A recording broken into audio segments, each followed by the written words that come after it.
Manipur Circle News ki maikai digi mayam mataram na oksari ngasi numidang waram da phone ki ba pause sing da yaw ba headlines sing mayam da pawdom jari ban thouringeida mai chaklakhre ban ama thauduna lakpada khanghauduna gari gi engine adu ka hena saglakpadagi maina tumna chakhre hairi tabada kiningai oiraba amasung yamna khodong thiningai oiba thodok ase Imphal gi singmairong gi MBB Church amadi Law College manakta thokibani hari gari gi registration number AS 01807458 ni Manipur Fire Service dagi phangba pauna hai thodok asing asi pungama minute kuncha rom tarakpada thokibani hari thodok adu thokle haiba pau hek phangbaga motor vehicle water mist system amasung bolero AFT season aduna mai adu bukana ba honaki gari adugi mapuna pau pirakpa thengmadagi mapung phana kanbadi ngamhaukhite thodok aduda mioi amata aswapandi yo hodre hairi Air India plane kaikhibagi preliminary investigation report thorakle plane gi engine animak thau thingjilamba thengna khari hari hauki bajun tarani thoida Ahmedabad ki London tamna paiba Air India gi Dreamliner ama kaikhibagi matangda preliminary investigation report thorakre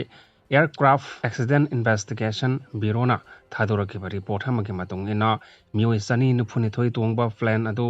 paikhat khraga matung second khragi manungda engine animak thau thingjilamba thengnare cockpit voice recording taraba matungda report aduna hai pilot amana atopa pilot amada thau thingjinbra haina hangbada atopa pilot aduna thau thingjin khiba leite haina paukhom pirakhi hairi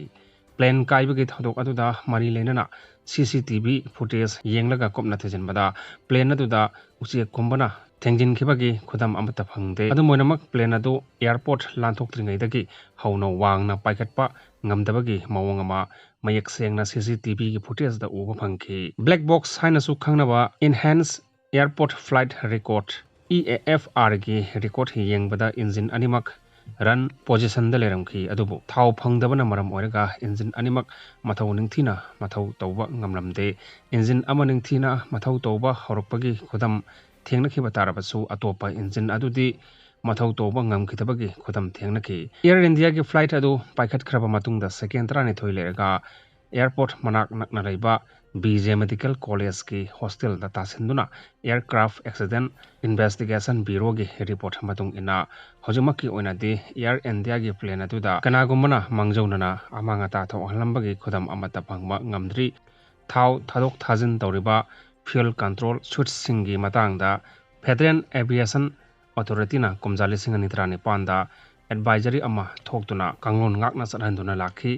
Federal Aviation Authority na lokholak patharangi saruk ama oina plane gi thau thadok thajin tawriba fuel control suits mathanta lok toba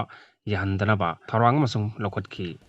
handak tathokiba laibak thiba thodok adugi matangda Air India gi maikaidagi investigation chathaba leitri adumoinamak black box dagi record matung ina plane adu pungda kilometer sani marphu humdoi gi sangda yangna paikhat khraga miku khragi matungda pungda kilometer sohomga kunthra humdoi yangna paikhi haiba khangle nimit aduda weather gi phibam thoidokna khodong thiningai oide akan manungsit chelaki basoleite adumoinamak plane aduda paikhat khraba matung second khra lerga engine animak thau phangdabagi khodong sadaba mayukna khi hiramasi gi matangda civil aviation minister Ram Mohan Naiduna hai Air India gi plane kaikhibagi matangda preliminary investigation report thadorok ibasida media amadi lebak miyamna wakhalna sagatlaga pau phongbiganu haikhi